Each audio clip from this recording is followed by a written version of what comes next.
네, 이제 8강 시작하겠습니다. 지난 강의에서 그리 아니하실지라도 라는 사드락 메삭 아벳느고의 그 고백이 인간이 기대하는 바의 그 믿음을 훨씬 더 뛰어넘는 그런 고백이었다라는 것을 말씀드렸습니다. 특히 우리가 살아가는 이 시대는 언제나 고난을 겪는다. 고난이 없는 신앙은 없다. 그래서 우리가 보통 기도할 때 하나님 평탄케 하옵소서. 물론 우리가 평탄케 하면 좋겠지만 그 평탄한 길에는 항상 고난이 따르게 되어 있습니다. 어려움이 따라오게 되어 있죠. 그러므로 이 고난을 없애달라고 라고 기도하는 것은 제가 볼 때는 좀 어리석은 기도입니다. 그래서 초신자, 처음 신앙을 가진 분들은 그렇게 기도할 수 있겠죠. 그래서 그런 분들을 또 막 책망하고 나무라고 하는 것은 좀 그것도 저는 그렇게 썩 좋은 태도는 아니라고 생각해요. 아직 그런 믿음이 자라지 못했기 때문에 그렇게 기도할 수 없는 거죠. 그러니까 그렇게 이제 처음 믿는 분들 좀 기다려줘야 됩니다. 그런데 그 신앙이 점점 자라야 되겠죠. 그런데 몇십 년 교회 다니고 신앙생활 했는데도 여전히 그 몇십 년 전의 기도처럼, 그죠? 그냥 어려움 없이 평탄케 해달라고 그렇게 기도하는 것은 제가 볼 때는 그건 적절하지 않다. 오랜 신앙생활을 한 사람인데도 불구하고 그런 신앙에 머물러 있다면 그건 잘못되어 있는 것이다 라고 볼 수 있고요. 그러면 성숙한 신앙은 뭐냐? 고난을 회피하는 것이 아니고 그 고난과 직면한 것이고 또 그 고난을 통해서 하나님을 계속해서 신뢰하고 의지하면서 나아가는 것이죠. 그래서 이 고난이 어떨 때는 아주 고통스러울 수 있잖아요. 그럼 예를 들면 우리가 조금 쉽게 말하면 이렇게 공산국가, 우리가 말하는 북한 같은 경우, 또 중국 같은 경우, 그리고 또 이제 이슬람 국가 같은 경우, 특히 이슬람 같은 경우에는 좀 아주 극단적인 경우는 이제 죽기까지 한단 말이죠. 그랬을 때 하나님은 왜 선교사들을 구원해 주지 않느냐 이거죠. 마치 하나님이 무능한 것처럼 그렇게 보일 수 있단 말이죠. 그런데 사드락 메삭 아벳느고는 뭐냐 이거죠. 하나님은 우리의 뜻보다 훨씬 더 초월해 계시는 분이기 때문에 어떤 의미에서 우리가 여기서 살지 못할 수도 있다. 그게 하나님 뜻일 수 있다 이거죠. 그렇기 때문에 그리 아니하실지라도 우리가 살지 못한다 할지라도 나는 절하지 않겠다. 훨씬 더 뭡니까? 고차원적인 신앙의 태도의 모습을 보인다. 그거를 마치 믿음 없는 것처럼 그렇게 평가절하하는 것은 잘못된 것이다. 지난주에 제가 말씀드렸습니다. 지난 강의에서. 자, 그러면 19절 한번 볼게요. 19절. 이제 결국 그 느부갓네살 왕이 이제 더 이상 참지 못하죠. 느부갓네살 왕이 이제 화가 잔뜩 났습니다. 화가 잔뜩 나서 이제 결국은 이제 사드락 메삭 아벳느고를 결국은 이제 불못불에 넣게 됩니다. 자, 여기 19절에 이렇게 돼 있어요. 느부갓네살이 분이 가득하여, 분이 가득하여 결국 이제 불못불에 넣게 하는데 얼마나 더 뜨겁게 하냐면 19절에 보니까 뭐라고 돼 있죠? 7배나 뜨겁게 했다. 7배. 놀랍죠? 여기에 7배. 그죠? 물론 7배만큼 뜨겁게 했다라고도 볼 수 있고, 또, 여러분 알다시피 이제 구약에서는 7이라는 숫자가 어떻게 보면 어떤 그 완전수 혹은 그 최상, 최대 이런 뜻이기 때문에 풀무불을 뜨겁게 할 수 있을 만큼 가장 뜨겁게 그렇게 했다라고 이렇게 볼 수도 있는 거죠.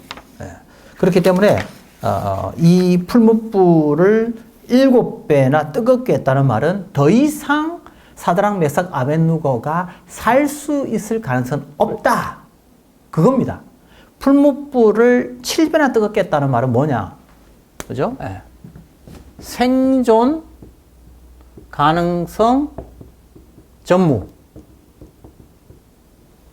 핵심은 이거예요. 7배나 뜨겁게 했다는 말은 더 이상 사드락, 메삭, 아벳느고가 생존할 가능성은 없다라는 것을 보여주는 겁니다. 물론 이제 사람의 판단이죠. 사람의 판단. 예. 그래서 20절에 보니까 이제 극렬히 타는 풀무불에 던지죠. 근데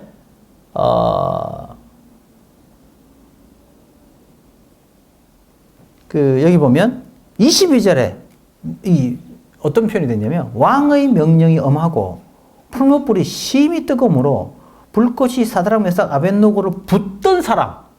심지어 이 불이 얼마나 강력했냐면 사드락, 메삭, 아벳느고를 들고 풀무불에 던지려던 사람들에게까지 불이 붙어가지고 태워 죽여버린 거예요. 그러니까 이건 뭐라면 아까 말한 대로 사드락, 메삭, 아벳느고를 옆에 붙들고 가는 사람들에게도 불이 붙어서 죽을 정도면 당연히 사드락, 메삭, 아벳느고는 그건 죽을 수밖에 없는 그런 상황이다. 예. 자, 그 다음에 이제 재밌는 현상이 벌어집니다. 어떤 현상이 벌어지느냐? 느부갓네살 왕이 그 풀무불에 던졌는데 어떤 일이 벌어졌느냐? 사드락, 메삭, 아벳느고 세 사람 외에 다른 어떤 한 형상을 보는 겁니다. 그게 25절에 나와요. 왕이 또 말하여 이르되 내가 보니 결박되지 아니한 세 사람이 아니고 뭐라고요? 네 사람이 다닌다.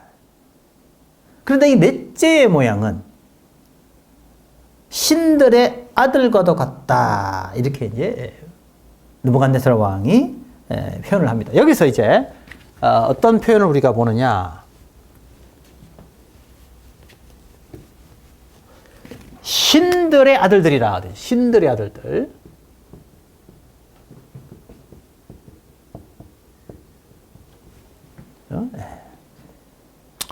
여기 보면 신들의 아들들. 신들의 아들입니다. 죄송합니다. 신들의 아들. 신들의 아들. 이렇게 이제 표현되고 있는데요. 그 바알엘라힌이라고 바알엘라힌 이렇게 된대요. 이 뉴 킹 제임스 버전은 이걸 어떻게 해석했냐면 이렇게 되어 있습니다. The form of the force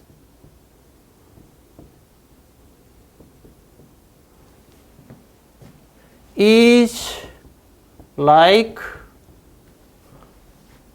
the Son of God. 이렇게 이제 뉴 킹 제임스 버전이 이렇게 번역하냐면 어떻게 번역하냐면은 그 네 번째, 그죠? 이 네 번째의 그 형상은 하나님의 아들 같은 형상이었다. 그 여기서 재밌는 것은 뉴 킹 제임스 버전이 요 son을 대문자로 이렇게 쓰고 있어요. 대문자.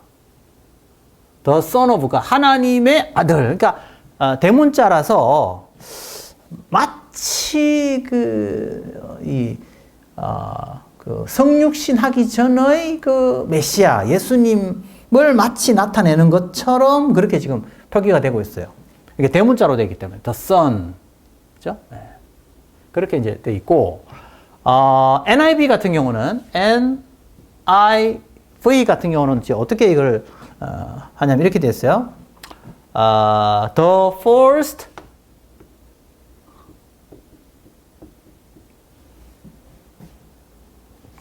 looks like a son of the God. 네, 이렇게 돼 있어요. 그러니까 여기 그 뉴 킹 제임스 버전은 이 신을 이렇게 대문자로 써가지고 그러니까 우리가 믿는 하나님과 같은 어떤 그런 하나님으로 이렇게 해석하는 것처럼 보이고요.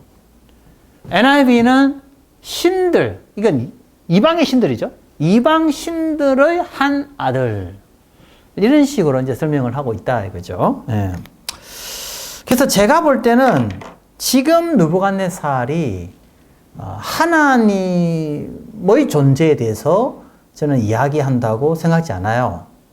느부갓네살은 적어도 그가 생각하는 그 이방 신들에 대한 어떤 그런 그 신념이 있었을 것이고, 지금 느부갓네살이 하나님을 믿는 사람이라고 볼 수는 없다고 생각하고, 그러니까 그가 볼 때는 그가 알고 있는 그런 신들의 한 아들로 보았을 가능성이 크다, 제가 볼 때. 그래서 저는 뉴 킹 제임스의 해석보다는 NIV 해석이 저는 훨씬 더 적절하다고 보고, 그래서 우리 한글 개역 개정에도 뭐라고 설명하고 있냐면은, 이걸 어떻게 되어 있습니까? 바로 뭐라고 되어 있죠? 제가 아까 말한 대로 신들의 아들이다. 신들의 아들. 그러니까 NIV 성경하고 우리 한글 개역 개정하고 이게 비슷한 거예요. 근데 뉴 킹 제임스 버전은 이걸 대문자 갓으로 쓰고, 선도 대문자 선을 써가지고 마치 이게 그 메시아와 같은 그런 뉘앙스를 이렇게 이제 담고 있어서 해석이 이제 달라지는 겁니다. 해석이 달라. 그래서 이제 느부갓네살이 어떤 그 메시아적 어떤 존재를 생각했을 것이다, 이렇게 해석하기는 저는 좀 너무 좀 과한 해석이라고 생각하고, 느부갓네살이 그가 믿는 신들의 한 아들로서 느부갓네살이 그렇게 생각했을 수 있다. 물론 그런데 여기서 그의 아들들과 함께 했던, 그럼 그 넷째는 누구냐고 했을 때는 그건 뭐 해석이 달라질 수 있겠죠. 뭐 예수님, 성육신 하기 전에 예수님이다, 이렇게 볼 수도 있고, 어떤 경우는 또 이렇게 하나님이 천사를 보내어서 그들을 지키게 하셨다, 이렇게 해석 가능성이 다 열려 있는 거라고 보거든요. 예.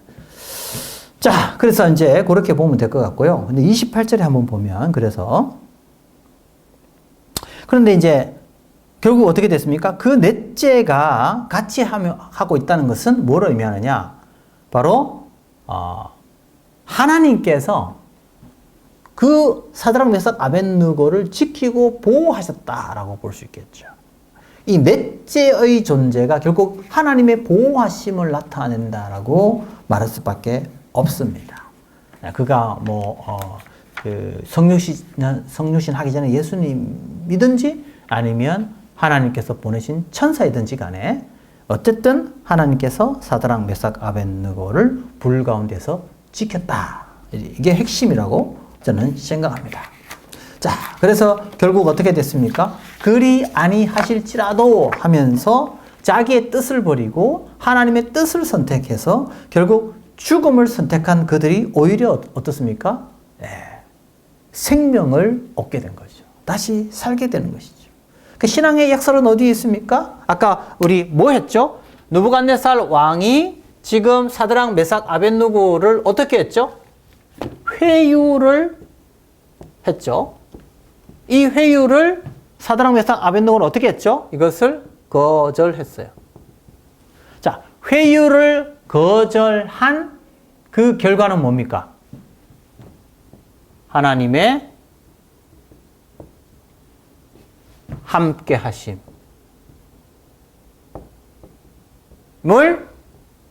경험하게 되는 거죠. 사드락 메삭 아벳느고. 만약 이 회유를 받아들이면 하나님의 함께 하심의 이 기적은 없는 거죠. 자, 그 결과 또 하나님이 함께 하시죠. 실제 이게 중요한 겁니다. 하나님이 함께 하시죠. 두 번째도 또 어떤 일이 벌어집니까? 느부갓네살의 어떻게 되죠? 느부갓네살이 이 사건을 통해서 엄청난 감동을 받게 되고 변화를 겪게 된다는 거죠. 이방의 왕이 감동을 받고 변화를 겪게 된 것은 무엇 때문이죠? 회유를 받아들이지 아니하고 하나님의 뜻을, 하나님의 명령을 선택한 그 결과가 바로 뭡니까? 이방의 왕의 변화를 이끌어냈다는 거예요. 그래서 우리가 하나님의 백성들이 이 땅 가운데 살면서 믿지 않는 사람들이 공격해 올 때 그 사람들을 변화시킬 수 있는 것은 뭐냐 이거죠. 그들과 타협하는 것, 그들의 회유를 받아들이는 것 아니에요. 뭐죠? 하나님을 의지하고 내 뜻보다 더 위에 계시는 하나님의 뜻을 따라가는 것. 그것이 바로 뭡니까? 오히려 그 나를 회유하러 왔던 그 사람을 오히려 무너뜨리고 그가 하나님께로 나오게 만든다는 겁니다. 그래서 세상을 변화시킬 수 있는 힘은 회유와 타협이 아닌 절대적인 하나님을 의존하는 것이다. 이게 바로 다니엘서 3장에서 강조하려고 하는 핵심 메시지입니다. 우리가 어떻게 세상과 싸워 이길 수 있느냐? 그것은 바로 내 뜻을 내려놓고 하나님의 뜻을 따라가는 것이다. 종종 우리는요, 회유를 거부해요. 그죠? 그래서 나는 하나님의 뜻을 따를 거야! 라고 하면서도 어떤 경우는 자기가 하나님의 뜻이라고 생각하는 그것이 하나님의 뜻보다 앞설 때가 있다. 이거죠. 아까 말씀드린 대로. 우리가 종종 우리가 하나님의 뜻이라고 말하는 그 하나님의 뜻이 사실은 자기의 뜻일 수 있다. 이거죠. 우리가 기도할 때는 항상 하나님, 나는 이렇게 믿고 기도합니다. 그러나 이것이 하나님의 뜻보다 우선하지 않게 해 주십시오. 하나님의 뜻이 먼저 이루어지게 하옵소서. 그래서 여러분, 주기도문에서 예수님께서 우리에게 기도를 가르쳐 주실 때 제일 먼저 주기도문에 먼저 나오는 것이 무엇입니까? 하늘에 계신 우리 아버지여. 그 다음에 뭐죠? 하늘에 계신 우리 아버지여. 바로 하나님 당신의 이름이 거룩히 여김을 받으시오. 나라의 임하옵시고. 그 다음에 뭐죠? 주님의 뜻이 하늘에서 이루어진 것 같이 이 땅에도 이루어달라고 기도하는 것이죠. 그게 바로 뭡니까? 우리의 기도의 제일 중요한 원리가 되어야 된다. 근데 우리는 예배 때마다 혹은 이렇게 계속해서 주기도문으로 암송하고 머릿속에 넣어 있음에도 불구하고 현실에 들어가서는 사실은 이런 주기도문처럼 기도를 안 한다 이거예요. 믿고 구하는 대로 될 줄로 믿습니다! 라고 이렇게 이야기하면서 우리가 믿고 구하는 그것을 마치 하나님의 뜻인 양 생각하고 살아갈 수 있다. 그게 하나님의 뜻일 수 있죠. 그러나 그것이 하나님의 뜻이 아닐 수도 있다.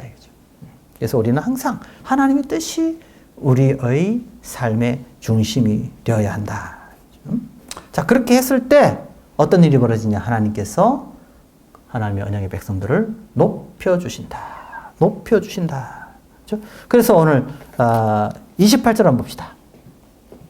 28절에 느부갓네살이 이렇게 고백합니다. 사드락과 메삭과 아벤느고의 하나님을 찬송할지어다. 놀랍죠? 지금 분노하고 노했던 그 느부갓네살이 지금 찬송을 합니다. 누구를 찬송합니까? 사드락과 메삭과 아벤느고의 하나님을 찬송합니다. 왜 이런 찬송을 하게 될까요? 하나님께서 사드락, 메삭, 아벤느고와 함께 하셨기 때문입니다. 그가 그의 천사를 보내사 자기를 의뢰하고 그들의 몸을 바쳐 왕의 명령을 거역하고 그 하나님 밖에는 다른 신을 섬기지 아니하며 그에게 절하지 아니하는 종들을 구원하셨도다. 이게 지금 누가 고백하고 있는 거예요? 믿지 않는 이방의 왕이 사드락, 메삭, 아벤느고와 함께하는 하나님의 함께하심을 직접 경험하면서 지금 그가 고백하고 있는 거예요. 이 사람들의 신앙은 뭡니까? 하나님을 의뢰하고 하나님의 명령을, 그렇죠? 왕의 명령을 거역하고 그 하나님 밖에는 다른 신을 섬기지 아니하며 절하지 아니하는 정도로 구했다. 오히려 믿지 않는 이방 왕이 자기 왕의 명령을 거역한 그들의 신앙을 높이고 있는 거예요. 이 역설 아닙니까? 어떻게 자기의 명령을 거부한 그 사람들의 신앙을 높일 수 있냐 이거죠. 그것은 바로 하나님께서 느부갓네살을 어떻게 했다고요? 감동하셨기 때문입니다. 이방의 왕, 세상 사람들을 감동시키는 것은 회유와 타협이 아니라 절대적 뭐예요? 의존이다. 절대 의존이다. 우리가 세상에 살아가면요, 믿지 않는 사람들과 이렇게 살다 보면 이렇게 회유와 타협의 어떤 그런 그 유혹을 받습니다. 술자리석에 앉을 수도 있잖아요, 그죠? 그리고 또 어떤 경우는 또 이렇게 그죠? 소위 말하는 그런 적당한 어떤 뇌물, 이런 유혹을 받을 수 있죠. 그리고 우리 젊은 우리 청년들, 그죠? 결혼하기 전에 성적인 유혹을 받을 수가 있죠. 자, 그럼 믿지 않는 사람들은 뭐예요? 아, 이거 당연한 거 아니냐. 라고, 이렇게, 유혹해오고, 그걸 거부하면 어떻게 평가하겠어요? 저 예수 믿는 사람, 저 꼴통들 꽉 막혀가지고 세상도 모르고, 이렇게 비난하죠. 자, 그런데요, 여러분. 그 사람들이 그렇게 비난하지만 그 안에 내면에는 뭐가 있을까요? 에이, 꼴통들이라고 하면서, 아, 이 친구는 진짜네? 이렇게 생각한다는 거예요. 오히려 그 사람에게요, 경외감을 심어줍니다. 우리의 신앙의 태도의 모습이. 겉으로는 그렇게 표현하지 않지만, 내면에는 그런 신앙의 경외감을 가질 수 있어요. 제가 청년 때, 저는 이제 좀 아버님이 일찍 돌아가셔서 방학 때마다 저는 이제 아르바이트를 했습니다. 학비를 제가 벌어야 되기 때문에. 그래서 제가 방학 때마다 아르바이트를 하면 주로 이제 뭐 이렇게 충전소, 가스 충전소, 제가 거기에 이제 아르바이트를 한 적이 있어요. 특히 이제 LPG 가스 충전소. 그 LPG 가스 충전소는 2시에서 5시 사이, 새벽 2시, 5시에 이제 충전을 하러 오기 때문에 제가 그때 이제 새벽 2시에 일어나서 거기서 이제 충전을 하는데, 보통 이제 그 충전소 가기 전에 잠을 잘 데가 없어서 택시 비싸니까 그 소위 말하는 대중교통이 끝날 때쯤에 대중교통을 타고 이제 그 가스 충전소로 갑니다. 그럼 이제 보통 한 12시 반 정도까지 가면, 그전에는 이제 없으니까요. 그러면 이제 12시 반부터 2시까지 잘 수도 있고, 뭐 이렇게 그냥 뭐 이야기도 할 수 있는데, 그게 충전소에 있는 사람들이 다 이제 이야기가 뭐냐, 다 그런 외설적인 거. 뭐 여자를 뭐 어떻게 만나봤냐, 뭐 이런 아주 그 외설적 이야기를 쭉 하면서 이제 저에게 이제 이야기를 해요. 그래, 뭐 장군은 어떻게? 저는 아직 한 번도 그런 거 없습니다. 다들 거짓말 하지 말라고. 그런 사람이 어딨냐? 저는 그렇게 할 수 없다고. 저는 그렇지 않기 때문에 저는 그런 거 안 한다고. 그러니까 다들 눈빛이, 세상도 모르고 어떻게 저럴 수 있냐고 막 다들 그러는 거예요. 그래서 제가 이제 거기 이제 일을 좀 하다가 나중에 그만두게 됐는데, 그게 그만두고 나올 때 어떤 한 청년이 저에게 와서 그 이야기 하더라고요. 그때 그런 이야기 할 때, 우리 장군이 그런 거 전혀 안 한다고 했을 때 사실 나는 속으로 약간 좀 놀라웠다. 이런 사람도 있구나. 그러면서 나는 좀 기독교에 대해서 내가 좀 관심을 가지게 되었다라는 이야기를 내가 들었어요. 그러니까 우리가 상반된 거예요. 겉으로 이 사람이 막 나를 욕하고 막 우리를 공격해 와도 한편으로는 뒤에서는요, 다들 이렇게 살아오는데, 이런 사람도 있네? 한편으로는 조롱하고 비난하면서도 한편으로는 경외감을 가질 수 있다는 겁니다. 사실은. 그래서 우리가 세상을 변화시키지 못하는 것은요, 사실 우리의 부족함 때문이지 하나님이 함께하지 않기 때문이 아니에요. 하나님 언제나 우리가 함께 하시는데 우리가 세상과 타협해 가기 때문에 세상을 변화시키지 못하는 겁니다. 세상을 변화시키는 것은 회유의 손을 잡는 것이 아니라, 내가 조금 손해보더라도 정직하게 하나님의 말씀에 순종하며 살아가면 하나님께서 우리를 통해서 일하신다고 저는 믿습니다. 물론 오해하지 마십시오. 우리가 때로는 회유에 넘어갈 수도 있고요. 또 때로는 우리가 또 적당하게 타협할 때가 있어요. 저도 그럴 때가 있습니다. 우리가 100%다 죄와 싸워 이길 수는 없습니다. 그런데요, 중요한 건 뭐냐면 그렇게 넘어질 때마다 다시 우리 자신을 돌아보면서 회개하면서 다시 새롭게 시작해 나가면 하나님께서 우리에게 계속해서 그런 죄와 싸울 수 있도록, 세상과 싸울 수 있도록, 그리고 또 그런 타협의 손길, 처음에는 넘어졌지만 이제 두 번째 그 타협의 손길은 뿌리칠 수 있도록 하나님께서 힘과 능력을 주시리라고 저는 믿습니다. 그래서 우리가 이렇게 죄와 타협하지 아니하고 우리가 이겨낼 수 있는 것도 우리가 잘나서가 아니라요, 우리와 함께 하시는 성령님께서 그것을 극복할 수 있도록 은혜를 주셨기 때문이라고 저는 믿습니다. 그래서 다니엘서 3장의 핵심은 승리의 길은 어디에 있는가? 회유와 타협하는 것이 아니다. 그렇죠? 심지어 나에게 죽음이 온다 하더라도 바로 타협하지 아니하고 하나님의 말씀에 순종할 때 하나님 우리에게 오히려 죽음이 아닌 승리의 길을 허락해 주시리라고 저는 믿습니다. 물론 이런 신앙의 결단이 우리의 어떤 의로 이루어지는 것이 아니라 전적인 하나님의 은혜로, 우리에게 그런 믿음을 주시는 그런 하나님의 은혜로 이런 승리가 이루어진다고 저는 믿습니다. 사드락, 메삭, 아벳느고가 똑똑하고 잘나서가 아닙니다. 그들과 함께 하시는 하나님께서 그들에게 그런 믿음을 주셔서 이런 고난을 이겨내게 하셨다고 저는 믿습니다. 그렇기 때문에 종말에도 우리는 이런 고난과 핍박을 받을 것입니다. 그럼 무엇에 의지해야 되겠습니까? 그런 고난에 직면하는 자에게 힘을 주시고 그런 고난을 맞서 싸워 나갈 수 있도록 함께 하시는 그 하나님의 전능하신 은혜의 손길을 우리가 의지하고 나아갈 때 우리에게 이런 승리의 은혜가 종말의 시대에도 주어질 것이라고 믿습니다.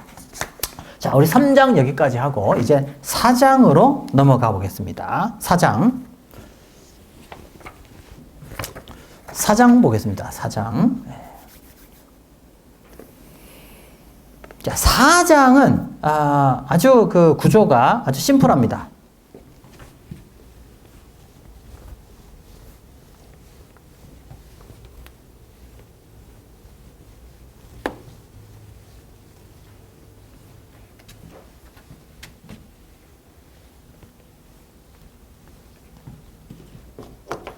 사장은 구조가 아주 심플한데요. 사장은 이렇게 되어 있어요. 서론, 본론, 그 다음에 결론. 이렇게 이제 나와 있고요. 서론은 1절에서 3절, 본론은 4절에서 36절 이렇게 되어 있고요. 이제 본론은 여기서 이제 왕의 꿈, 또 이제 꿈이 나옵니다. 4절에서 18절. 그 다음에 이제 해석, 꿈의 해석. 이게 이제 19절에서 27절. 그 다음에 성취.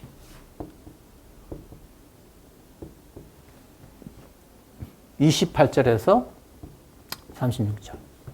이렇게 해서 A, B, C 이렇게 서론, 본론, 결론 이렇게 되어 있다. 이렇게 여기 결론은 이제 37절 이렇게 되겠죠. 그래서 1절에서 37절까지 다니엘서 4장이 전개되는데 핵심은 왕의 꿈과 해석과 성취다. 이렇게 보면 되겠습니다. 우리가 이제 이 다니엘서를 계속해서 이제 우리가 살펴갈 때 각 장마다 특징이 있다 그랬죠. 그죠? 1장은 궁 안에서 이루어지는데 특히 음식법과 관련되어서 다니엘과 친구들이 겪는 어떤 어려움이 있다면 2장은 그러나 그 어려움을 통해서 그들에게 지혜를 주셨고 특히 하나님을 믿지 않는 사람들에게는 주어지지 않는 하나님을 믿는 자에게 주어지는 특별한 지혜, 특히 꿈을 해석할 수 있는 그런 능력을 주셨다 하면서 2장으로 넘어가면 이제 그 느부갓네살 왕의 꿈이 소개되고 특히 내 신상에 대한 꿈을 이제 지금 꾸게 되는데 그 다음에 이제 3장으로 가서는 이제 궁 밖에서 일어나는 다니엘의 친구들의 그 사건을 다루고 있다 이렇게 볼 수 있고 이제 4장에는 이제 이 느부갓네살 왕이 꿈을 꾸는데 특히 4장의 형식이 독특하다. 그렇죠?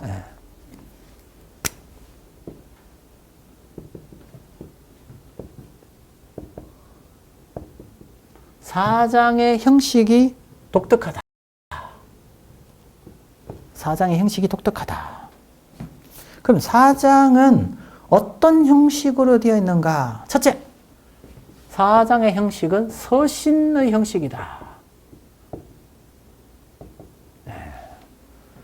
즉 느부갓네살 왕이 어떤 편지, 서신의 형식으로 메시지를 전달하고 있다. 이렇게 볼 수 있고요. 두 번째로는 왕의 견해를 소개하고 있다. 마치 느부갓네살의 신앙 고백적 표현이다.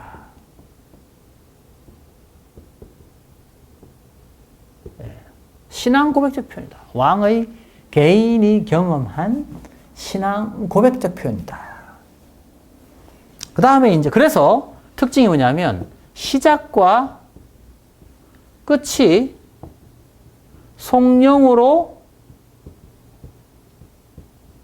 구성된다. 성령, 즉 하나님의 이름을 높이는, 그렇죠? 그런 어떤 고백. 그러니까 이걸 이제 우리 영어로는 덕솔로지라고 그래요. 덕솔로지. 이 덕솔로지가 주로 이제 우리 그 예배 드릴 때, 그죠? 찬양 시작할 때 주로 덕솔로지 하죠. 하나님을 높이는. 그 다음에 마칠 때도 또 덕솔로지 하고, 그렇죠? 이렇게. 그래서 이 성령으로 시작해서 성령으로 끝났다. 그래서 이건 뭐예요? 왕의 개인적인 신앙 고백적 표현이 강조되었다는 말, 그 말이에요. 그러면 왕의 신앙 고백적 표현은 어떻게 더 강조되냐면 시작과 끝이 특별히 성령으로 되어 있다는 것은 이 사장이 얼마나 왕의 그 신앙적 측면을 반영해 주고 있는가를 보여준다. 그래서 이제 어떤 학자들은 이렇게 설명을 합니다. 이 느부갓네살 왕이 회심했다. 이 사건에 등장하는 이 느부갓네살은 회심한 느부갓네살이다라고까지 주장하시는 분이 있습니다. 왜냐하면 너무나도 하나님을 깊이 찬양하고 하나님을 높이고 있는 느부갓네살의 신앙 고백적 표현을 볼 수 있기 때문에. 자, 그래서 이런 거에 대해서 어떤 분이 묻습니다. 그래서 장성훈 교수는 어떻게 생각하느냐? 저의 대답은 잘 모르겠다. I don't know. 정말 회심했는지 아니면 이때 잠시 그런 어떤 그 하나님에 대한 신앙 체험을 경험했는지 그건 제가 어떻게 알겠냐 이거죠. 다만 이 사장에 기록되어 있는 이 느부갓네살의 고백은 상당한 어떤 진정성을 담고 있다라고 볼 수 있습니다.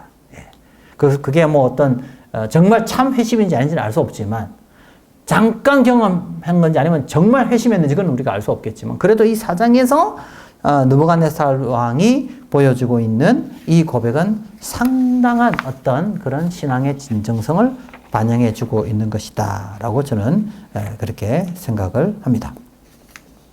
자, 그러면 이제 오늘 다니엘서 4장 1절 3절을 우리가 살펴본 다음에 본 강의를 마치도록 하겠습니다. 자, 4장 1절 보겠습니다. 느부갓네살 왕은 천하에 거주하는 모든 백성들과 나라들과 각 언어를 말하는 자들에게 조서를 내리노라. 자, 여기서 느부갓네살이 어떻게 소개되고 있습니까? 천하에 거주하는 모든 백성들. 자, 여기서 천하라는 말을 쓰고 있습니다. 이건 뭐라고 하냐면 느부갓네살이 다스리는 그 나라가 이 작은 지역에 속하는 것이 아니고 상당히 넓은 지역을 다스리고 있었다라는 것을 반영해 주겠죠. 자, 그런데 여기서 이렇게 되죠. 너희에게 큰 평안이 있을지어다. 여러분, 누구누구에게 뭐뭐가 평강이 있기를 원하노라 라고 이렇게 시작하는 것들이 주로 고대 근동 사회에서 주로 어떤 형식이었다, 그죠? 서신 형식이었다. 마치 이거는 지금 느부갓네살이 자신의 어떤 개인적인 어떤 전달하려고 하는 어떤 그의 메시지를 서신의 형식으로 전달하고 있다. 이렇게 볼 수 있겠죠. 뭐뭐에게 쓰노라, 누구누구에게 평강이 있을지다 라는 것은 서신 형식이다. 이 서신의 수신 대상자는 그가 통치하는 모든 지역의 사람들에게 지금 전달되고 있다.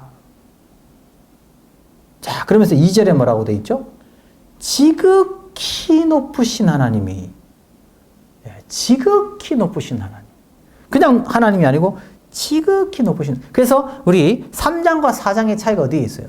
3장에서는 그냥 신들의 아들이라는 표현을 쓰고 있죠. 느부갓네살이. 근데 여기서는 지금 뭐라고 하냐니까 이스라엘의 하나님을 강조하고 있는 거예요. 지극히 높으신 하나님. 내게 행하신 이적과 놀라운 일을 내가 알게 하기를 즐겨하노라. 그렇죠? 그 다음에 3절에 어떤 표현을 씁니까? 참으로 크도다 그의 이적이여 참으로 능하도다 그의 놀라운 일이여 그의 나라는 영원한 나라요 그의 통치는 대대리. 자, 이 4장 3절이 다니엘서의 핵심 주제 가운데 하나입니다. 뭡니까? 하나님의 나라는 영원하고 그의 통치는 영원하다는 거예요. 세상의 나라가 영원한 것이 아니고 누가 영원하다는 것입니까? 하나님의 나라가 영원하다는 것이죠. 그래서 우리가 어디에 우리의 삶의 의미를 두고 살아가야 되느냐? 세상의 나라가 아니라 하나님이 세운 하나님의 나라에 우리의 삶의 의미를 두고 살아야 된다. 그것을 여기서 본문이 강조하고 있다. 이 고백을 누가 하느냐? 바로 바벨론 왕 느부갓네살이 하고 있다. 왜 이런 고백을 하게 되었는지에 대한 설명이 4절부터 나오는데 우리 다음 강의에 이 4절부터 강의를 이어가도록 하겠습니다. 감사합니다.